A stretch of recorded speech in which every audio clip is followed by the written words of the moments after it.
one of my favorite things that we like about knowing you guys also is there have been a number of times in the past 7 years when there's a medical concern, a health concern, and people will prescribe a procedure or medication right away. And we have nothing against that if that's what you need. Right. But what if merong dietary intervention that's not as invasive or not as disruptive to your body, to your immune system? So we've done that for all kinds of stuff. Dizziness, allergies, ano pa ba? Basta parang, favorite ko yung acid reflux. yes, Na I that don't was so really good. need to take anything. I just have to have the, what do you call that again? Singha. The soda Soda water. water. Yeah. Soda water. Kasi iba-iba yung soda water. Pero ito is, what kind is this again? It's the sodium bicarbonate in soda water, There which you is go. baking soda, Yan. that helps you relieve, instant relief yung reflux sa'yo. Right. It was instant, and she didn't need any medication after Yeah. that. So We parang, just needed a good burp, no, to release the Yeah. pain here.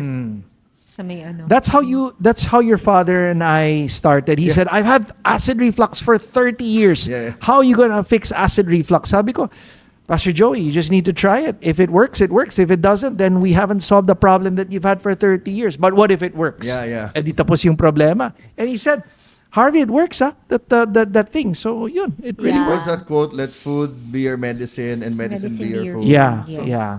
Who So was that? This Greek that's person. Socrates. There you go. Yeah, So, Socrates. diba, Yeah. may paraan eh. We have a Yeah. way, and I feel for Guys, so many we Filipinos. have red juice if you like. Of course. Oh, of That's course. my At least we can, favorite. ano, we can- And to this day, She still hates the green. Yeah, kanina pa ako kinakausap nito. Sasabihin ko. Wait, thank you, brother. Yun pa rin yung sasabihin ko. To this day, I still do not like green juice. I'm sorry, but I'm sorry. It's a chore to drink. Parang pinaparusahan ko yung sarili ko pag green juice. But, I take it because I know I'm gonna feel good. So parang sige, I page just nose put na it- lang. Talaga meron pang pasok no. Okay. They get it out of the way. Basta it's out of the way. Oo. Tapos I na put eh. it in Try. I put it in my Bago yun smoothies. You know Okay, that's kanina my ko secret. strategy when I work with parents who have kids that don't like to eat their vegetables. Oh. Kasi sabihin nila, they don't like to eat it. They don't like to chew or the texture of vegetables. Pero pag sabi ko, laklakin na lang nila. I mean, if they just drink it, 5 sips, tapos na. They've had all their vegetable requirements and it's done. So I always talk about trying to make sure that the vegetables are, inumin mo na lang gulay mo instead of eating it. Yeah. Oo, Pero ganun. yung red, mas madali talagang inumin yan kesa dun sa green. I mean, we can all agree naman that green and red juice, fresh is still the best. Right, yeah. right. The Absolutely. green one, fresh, you Yeah. can handle that, right, Lovey? Yeah. It's I the can handle powder. that better. This But is just what I like convenient. about I like them taking both. your food in liquid form is that it's easier for me. I don't feel as full. Full. And I feel like that helps me a lot as an amateur athlete also. Kasi Definitely. you can't naman be having 6 meals in a day then expect yourself to run. Like you'll Wala be ka so ng oras stuffed to run. and you'll be so stuffed. You don't feel You don't light. feel good. And your Yeah. whole life is built around that na. Parang LeBron James level na Yeah. you should be eating this much now. Alam mo yun, So- like, Yeah, nakasaksak na yun. That's what I love about taking your food in liquid form. Right. It works. It really works. Yeah. I'm such a believer of liquid. That's the only way you can make me eat that much. The science behind it din kasi is that it doesn't sit in your digestive tract for a long time, so you're not really full. So the moment you drink it, it assimilates talaga almost instantaneously in your bloodstream. Wow, that's nice. So kaya 'di ba when you run, they give you the gels, they give you those yes. things because that's really instant energy your body can use right away. In fact, when you run and have a banana before, you can't even use that banana until it's digested. That's 3 hours from now. Yeah. So that banana is a mental thing lang para hindi ako magutom Right. sa run. Ako, I find that I have like those little things na I'll chew on something, but only for mental purposes. Just so I can tell myself, you're not hungry, you're not hungry. Right. But it really doesn't do anything. Versus like if I take the red juice in the morning together with a pre-workout, I feel superb. Right. I like that term is superb. Superb talaga. Alam mo, I love the pre-workout talaga. That's my favorite. Parang it's really the combo of the red juice and the pre-workout. Pre-workout. Speaking of the pre-workout, kasi di ba, when I poll, there's a friend of mine who has an autoimmune disease as well, and she reacts really badly to other pre-workout powders. Kasi yung palpitations galore, na nahihirapan siya huminga. So sabi ko, and she asked me, so I said, we just try it. Ako, ang dosage ko kasi nun is half a scoop. Because I don't even drink coffee. And I react really poorly to anything that's caffeinated. But with this one, parang kaya siya. One scoop, what I do is 30 minutes before, I consume half of it, the bottle. And then during my activity, sip, sip, sip, ganun siya. And then yun, nag-feedback siya sa akin na ginawa niya. Sabi niya, man, No oh man, reaction. I don't understand how this is. Parang hindi na raw siya naubusan nga ng gasolina. I think that's an important thing because there's a lot of fitness supplements that aren't clean.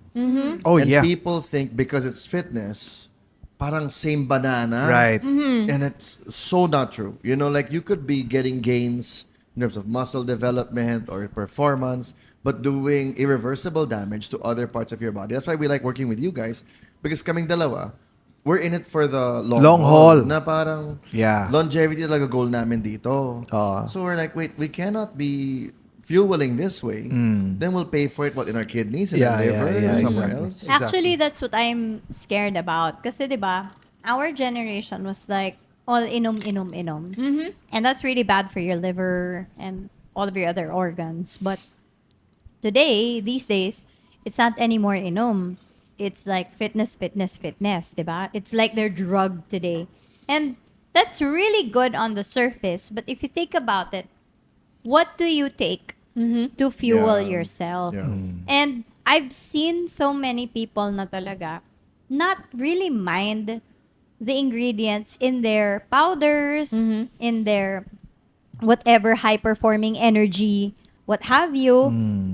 Kain lang sila ng kain, inom lang sila ng inom. Hindi talaga nila minamind yung mga yun na parang ako lang, within myself, of course, I'm thinking, but how is this going to affect your liver, your kidneys, Yeah. and all that, Yes. right? In the long run, yeah, you may be like really super high performing now, but how are your organs in the long run? And the sad part is, they put it under one umbrella. Yeah. Na parang, your gym life is probably harming your health. It's not your gym life. Yeah. It's your choice of supplementation. It's your choice of what you consume. Even protein powders, we often get asked na, kasi we give our kids protein powder. Right. Our kids swim. And everyone's like, naku, kawawa naman yung kidney or liver ng anak mo, ba't mo binibigyan ng protein powder? Without fully understanding na, guys, hindi yan yung protein powder na lasang cake and lasang milkshake. Na may artificial sweeteners, artificial flavors, and things like that. non-dairy creamer. Na sobrang harmful nga. And then later on, they're gonna blame na, yun pa we had this topic before na fitness and health are two different things. Like Yeah. a person Yes. can look absolutely buffed and strong and Yes. fit, pero insides are rotting because nga of all those supposedly high performance supplements that they choose to take. That's Yeah. ruining their health. There are a lot of pre-workouts that the caffeine content is 5 times that of a normal cup of coffee. Oh my gosh! So That your overworks palpitate- your heart. Oh, My and gosh. then You're gonna and then rest. because you're gonna drink it, it has to be sweet. And because it's grape flavor, it's got artificial sweeteners. Marami yan. And so you think na, okay, and people don't even associate that with with their heart. But it can actually cause irregular heartbeats. Eh. Yeah. So, a lot of people don't realize Papahinga that. nun after that, di ba? You had Wala. 5 times that. Can you imagine 5 cups of coffee, 6 cups of coffee? That's equivalent, the number of Yeah. caffeine. I think a lot of people don't really see na it's really not just movement.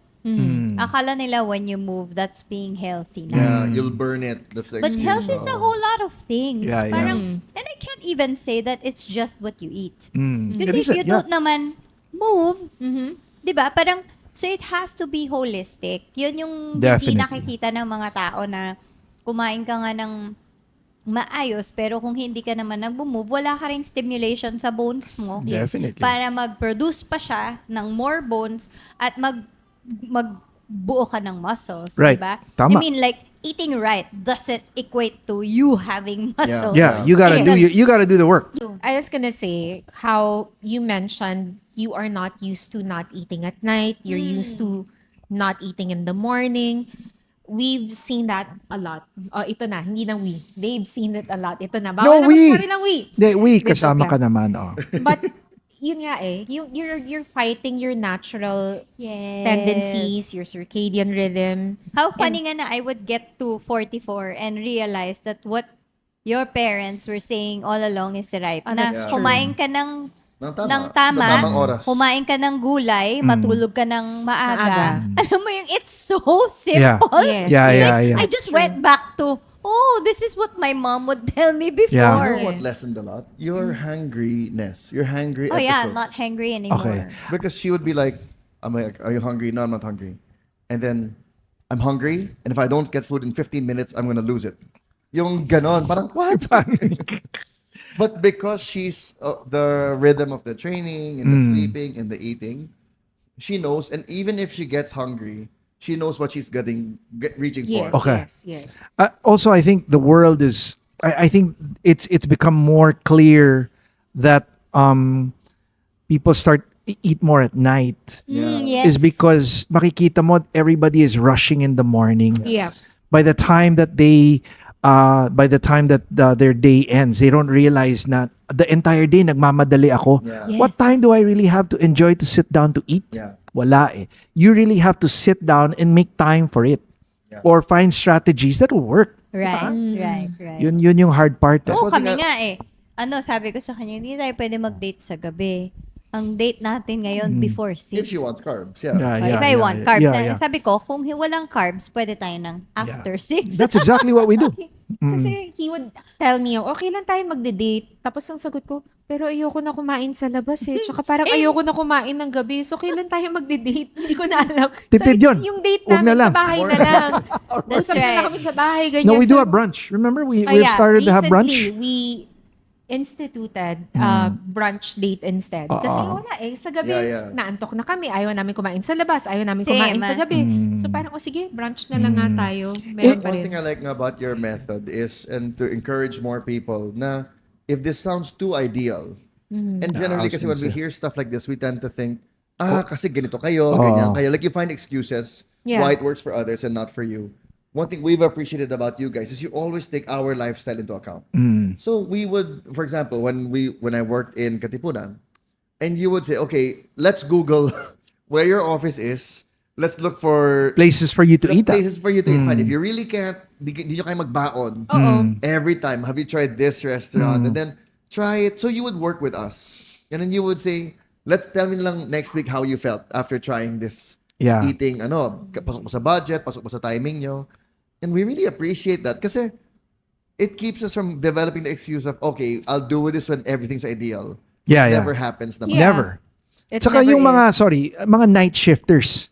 Right? Yeah, maraming Oh, ganun. how do you do it? How do you now plan for somebody who wakes up at the reverse time? Right. So the strategy for us is that we treat your waking up as your first meal As your breakfast. and your sleep. We really reverse it talaga. Kasi you can't force I somebody know. to, 'di ba? I mean, Hindi that's gonna pwede be yun different eh. because Yeah. you do burn at a different time. Yeah. Like, pag ganun na yung schedule mo, iba na yung burning hours mo, I guess. Yeah. Exactly. Yeah. Exactly. So, yun lang. We just have to make sure that a lot of people don't realize din kasi that when you're looking at eating programs or eating, to take into account who the person is. Yeah. Like when I met you, running was the furthest thing in your mind. Yes. Yeah. Diba? Right? Ay, oh And my now, gosh. you are just, you're on your feet. You're doing different things now. It went from that to skipping for a long time. Yeah. Pero kaya mo pa ba mag-skip? Magaling ka pa rin ba hanggang ngayon? Kaya ko pa. Nag-challenge ko. Hindi. Kasi you were doing it like, wow, can you I see? know, Galing. I remember those videos. And then now, running. So it's a big transition. It's different now, right? So you have to put in things, programs and lifestyle adaptations to your current. Oh yeah, I have to. I can share about that because when I shifted to running, I really didn't think that it was going to be a completely different thing for my diet as well. Naakala ko, the way I ate before, okay na. Di naman ako, ikaw na nga nagsabi, I'm such a boring eater, di ba? I don't naman eat junk. So I thought, I should be fine. Like, just eat whatever I'm normally eating. But then, if you remember, I went to you because I suffered from adrenal insufficiency. And I think it was because I wasn't fueling well. Yep. Like, I didn't even know that there is a difference between eating healthy and fueling right. Yep. And that also was something that you needed to help me Just with. because your body has different needs already. Yeah, I Yeah. mean, like, Yeah. can you imagine somebody who doesn't even do running at all? Farthest thing from my mind. And isang araw, okay, gusto ko nang mag-half marathon and all that. Bataan Death March na nga eh. Seasonal, hindi, tsaka seasons in your life are all different, eh, di ba? Yes. Di And ba? so I really appreciate it kasi parang there's always a solution that you can find with your food.